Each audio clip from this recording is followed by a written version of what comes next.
The Spring Rush is the Super Bowl of the home service industry. It lasts just 90 days, but it can make or break our entire year. It can bring in droves of new customers and allow our business to double in size. It can also bring crippling amounts of stress and make us want to quit. This video will give you the complete guide to ensuring you crush the rush and take advantage of new customers pouring in. My name is Mike Andes. I'm the founder of Augusta Lawn Care. We have over 170 locations around the world. And most influencers that are sharing videos started their business 10, 20 years ago. I get the opportunity to help start over 50 new locations every single year. This allows me to see what is working now to get new customers and grow quickly. I've worked through 18 spring rushes, starting when I was 11 years old, pushing a lawnmower, to now 29 years old. Today, I will unveil 9 secrets I've learned so you don't have to repeat the same mistakes I made during the spring rush. The first secret is partner. And this is your life partner. This is your significant other, the one that you spend the most time with outside of work. It's very important to be on the same page with this person during the spring rush because it's likely you're going to be working a lot more hours. And if every time you leave work, you have to go home to someone that is actively discouraging you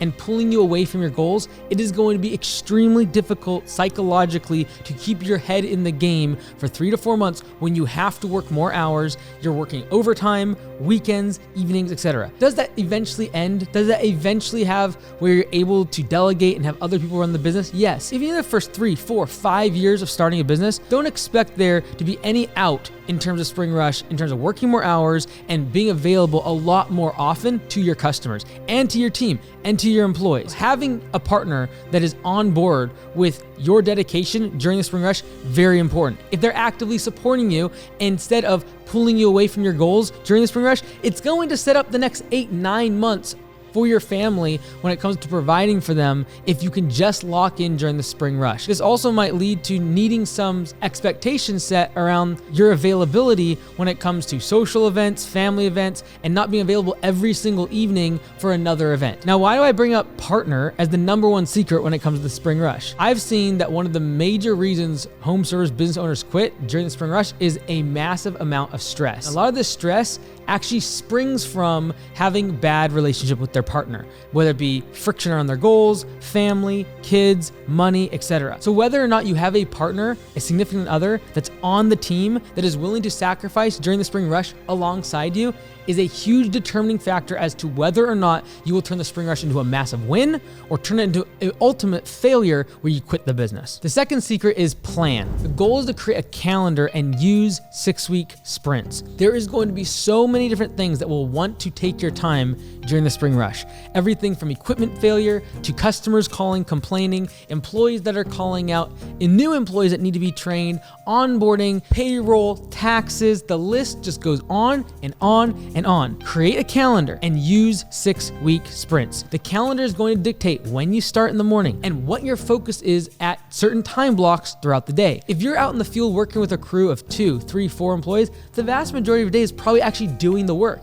That's okay. But when are you going to get an hour to be able to send out estimates? When are you going to have an hour to be able to run payroll and catch up on email? When are you going to have the hour to be able to do follow-up phone calls and do invoicing and billing and routing? Have this all on a calendar. That way, as the business grows, you're able to start actually knowing what you need to delegate. And furthermore, you can stay organized. And this really relates back to secret number 1. This is going to help get your partner on board by having this calendar that's set in stone and you try your best to actually stick to it. Now, the 6-week sprints is something I've adopted where every 6 weeks, I'm looking to tackle 1 to 2 big problems in the business or new initiatives or something that I know if this one thing could change the business, it would have a huge cascading impact across all the other problems I see in the company. Over the course of 1 year, you're going to have 8 or 9 different 6-week sprints. And if in each one of those you do 1 or 2 improvements to the business, that's like 15 or 20 meaningful, impactful changes that you'd made to the company. I guarantee you in 1 year, the business, if you could implement 6-week sprints and tackle 1 to 2 problems in each sprint, would be massively revolutionized. This is a way to focus on what is actually the biggest domino in the business, the most important thing, because there's so much minutia. There's so many things calling out for your time between family and employees and customers and software and payroll and tax. Everything's calling out for your attention and your time in the spring rush. So having a calendar keeps you organized. 6-week sprints keeps you focused on the initiatives that will actually drive the business forward. The third secret is performance. This is the key performance indicators, or KPIs, that I want you to know cold during the spring rush. There are so many numbers you can track inside of a business, but I want you to pare down to just 3 key numbers that you would know if someone woke you up at 2 a.m. in the middle of the night and they shook you. Okay, what's your close ratio? You know the number. There are so many numbers, but close ratio is a pretty important one to know. What percentage of your estimates are getting accepted? That's a number you might want to know. Your efficiency score, how much of your time is actually spent doing the work instead of just driving around or loading up the trucks and doing non-revenue producing work. I would immediately know what my paper performance numbers are. These are the metrics that you gotta know. But I only want you to pare it down to 3. Instead of just having I gotta know all my numbers, just focus on 3. And if you don't know which ones to track, watch my videos or my free courses on mycandies.com and they'll show you more numbers that you could track. But I only want you to pare it down to 3. So that way you can actually stay focused on doing more operations, spending time with your team, and selling more jobs during the spring rush. We don't want to be spending time on creating dashboards and metrics and spreadsheets. We want to focus on getting more jobs and then doing the work. The 4th secret to crush the rush during the spring is pricing. I believe the vast majority of home service business owners that go out of business is simply because they never determined and defined what the finish line was for them to stop growing the business and start raising prices. So what I want you to do before you even get to the spring rush is determine, okay, how many customers will I stop growing at? How many trucks will I stop growing at? How many employees will I stop growing at? And when I hit those numbers, I'm gonna stop growing and instead raise prices. If we're on this constant treadmill of just keep buying more trucks, keep hiring more people, keep getting more customers, we don't actually ever raise our prices and get profitable. Because if I can raise my prices by 15%, I could potentially double my profits. But most people never even get to raising their prices because they just keep buying more trucks, hiring more people, and getting more equipment. So who gets rich? Equipment manufacturers and marketing companies, because that's what fuels that massive amounts of growth. But if you actually want to make money in your home service business, you determine, when am I going to stop growing and raise my prices and stop getting more customers, stop buying more trucks, and stop buying more equipment. The 5th secret to crushing the spring rush is prioritize. I'm going to prioritize time-sensitive and recurring jobs during the spring rush. Because during the spring rush, all the jobs come pouring in all at the same time. One-time projects, recurring jobs, time-sensitive jobs, time-insensitive jobs. Great. I've got all the jobs coming at the same amount of time, 3 to 4 months, but I've got to fill up the whole year. So what am I going to do? I'm going to prioritize getting jobs done that can't wait 1 or 2 months. For example, with lawn care, I can't tell Mr. Jones, sorry, Mr. Jones, we're really busy. We'll mow your grass in 3 to 4 months from now. Can't do that. But if a lead comes in from Mr. Jones and it's a paver patio, my goal is to prioritize recurring and time-sensitive jobs, mowing, and then push off big projects or time-insensitive jobs that are one time as far out as I possibly can.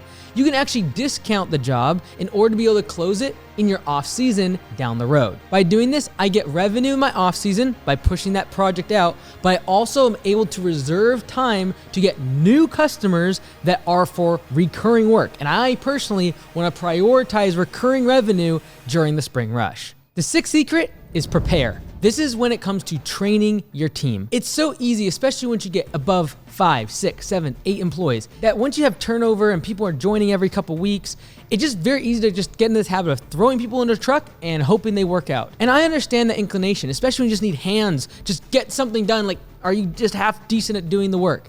I understand that when you're running so far behind on the spring rush. But right now, as you get ready for the spring rush, it's time to train your team. This is extremely high leverage. I look at 3 different aspects of the business: sales, getting the work; operations, doing the work; and then admin, greasing the wheels of the business so that work can get done. There are 3 different divisions in the business, and every single one of them are going to require training for your team. Especially as you grow an organization, you have an office staff, and then you might have estimators, and you might have like a operations manager, and then you might have crew leads. These are all people that need training.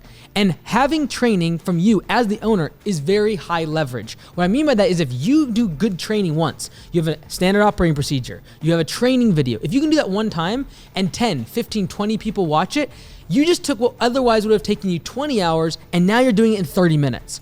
So in my opinion, preparation around training means I create standard operating procedures and videos for my crew, for my team to be able to watch instead of me having to do it one by one by one. Because I can guarantee you what happens during the spring rush when you're hiring a bunch of people and a bunch of new leads are pouring in, usually training suffers. And the reason training suffers is because you do not prepare the training prior. Have everything set up in place so that way from sales, operations, and admin perspective, you're able to train your team. 30 minutes of your time making that video could be otherwise 20 hours of training that would be required if you did it one by one by one. Some things do require in-person one-on-one training out in the field, but there's other parts of the business that if you could record it, you could create a checklist, you create a standard operating procedure, it would systematize, it would allow you to spend your time on other aspects of the business and still ensure that that training gets done. The only way to do this is prepare prior to the spring rush and create the standard operating procedures and the videos and the training prior to you getting super busy. The 7th secret to crushing the spring rush is profits. To make a business more profitable, we need to ruthlessly delete fixed expenses, especially if you're struggling right now. I see so many times where 30, 40% of revenue is being ate up by fixed expenses. What are fixed expenses? They are the expenses in your business that don't change regardless of revenue. Your rent doesn't change. Your loan payments don't change. Your insurance doesn't change from month to month depending on your revenue immediately. These are things that are fixed expenses. I want to ruthlessly delete these. I want to focus all my time and energy on getting rid of loan payments and debt because they're gonna stay throughout the entire off season. When my revenue is low, that fixed expense is still there. I want to cut as much as possible and if possible, change fixed expenses into variable expenses. For example, instead of hiring a full-time on-salary office staff member where you have to have an office building and a massive infrastructure and utilities and internet and all this stuff, I might just have a virtual assistant or I might have a virtual person working for me to do my office and admin, and I might only hire them for 4 or 5 months of the year during the spring rush. Why? Because I do not want fixed expenses. It is eating the lunch. It is eating the profits of so many home service businesses. So if we're gonna focus on profits, I want to ruthlessly delete, not just kind of trim, I want to delete. How can I take a $5,000 a month rent payment and just okay, what would it be if I just had all the crew take the trucks home? I would be able to save $5,000. That might be a good option to cut out, delete fixed expenses. The 8th secret is performance. I want to align the incentives of the crew and the managers with efficiency and profitability. Efficiency has to do with pay for performance. For my crew out in the field, the harder they work, the more money they should make. If they're not stopping at gas stations, if they're not taking 150 smoke breaks, if they're not lollygagging at the beginning of the day and taking 30 minutes to get outside the shop, I want them to make more money. They deserve it. If they're working harder, they deserve more money. And so I want to make sure I pay my employees based upon performance. The same thing is true with my general managers. I want to ensure that if they make the business more profitable, if they're efficient with their time, with their estimates, with their training of the team, that they also make more money. So align incentives. I want my organization to be paid based upon performance. And if you're well, I get P for P or pay for performance. And if you don't, go to mikeandys.com/P4P. It's a free course. You can learn all about it. But also on my second channel called Home Service Millionaire, I had an entire video for almost 2 hours talk about GM compensation, how you find them and how you pay them, because I want them to be thinking about profits all day long. And so if you're not opening up your books and sharing your numbers with your team, you're not going to be able to give them any sort of incentive based on profitability, based upon their performance. Ultimately, what gets measured gets managed. And so if you're not measuring budget hours completed, the performance of the team, how much revenue they're making on a daily basis, what is their labor revenue each day, if you're not measuring that, it will not get managed. It will become inefficient. And so I want the incentives of my team not to be based on how long did you work today? I want it to be based on how much revenue did I earn the business today? That is why I am compensating them based upon their performance every single day. The 9th secret is promote. To get ready for the spring rush, we need to test. We know what is working. Many times when people do door hangers, for example, they'll do 200 or 300 door hangers. It doesn't work. In my opinion, you need 5,000 door hangers. And I'm going to test the door hangers. I'm going to do the same thing with Facebook ads. I'm going to run different creative, which is pictures and video. I'm gonna run different headlines, have different offers. You can't say that a certain channel doesn't work until you actually test it. And when I say test it, I'm going to do it for a significant amount of time, usually for an entire spring rush before I actually judge the marketing channel. I'm going to also promote my website. I believe that you should invest in the domain that you own, so your .com for your business. You should invest in that before spending a single dollar on renting space from the USPS or from Facebook or Google. That is renting space. I am renting the attention of someone scrolling on Facebook. I am renting the attention of someone opening up their mailbox. Instead of renting, I want to own the domain, the actual website that is driving all of that traffic too. I want to own that. And before you spend a single dollar on any marketing channel, I believe the best money spent is on that website, because every single day it can be producing leads, it can be producing new customers, it can be validating to your customers why you're so much higher value than all your competition. It can do that 24/7, 365. And the moment you turn off your Facebook ads, the moment you stop putting out door hangers, leads will stop. But if you have a great website, every single time someone is searching for your service in your area, you're showing up and leads still keep coming in. The 10th secret is patience. Every single one of the 10 secrets started with a P, and we finish with patience. In my opinion, it takes 3 spring rushes to really learn the demand curve in your local area for seasonality and timing when you need to advertise. When do you hire? If you're in a seasonal business, and we are, based upon many times the weather, like the grass could start growing 2 or 3 weeks early if the sun comes out early.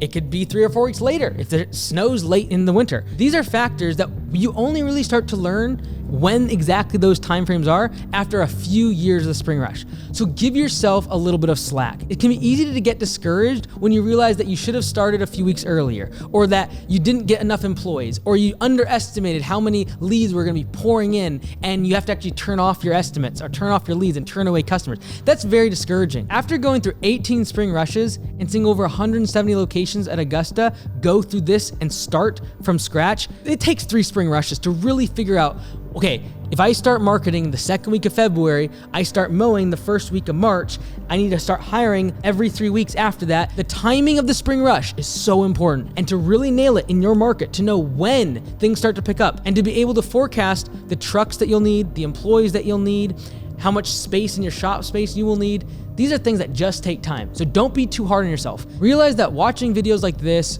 educating yourself, going to conferences, and talking to other competitors is super valuable to be able to learn what your spring rush looks like and the timing of when you do everything. However, again, usually you just gotta do it. You gotta do it a few times. You're gonna get some bumps and bruises the first few spring rushes, but learn from every single one. Take note of when the leads come pouring in and how many leads you're getting each week throughout the spring rush, so that next year you can crush it even more.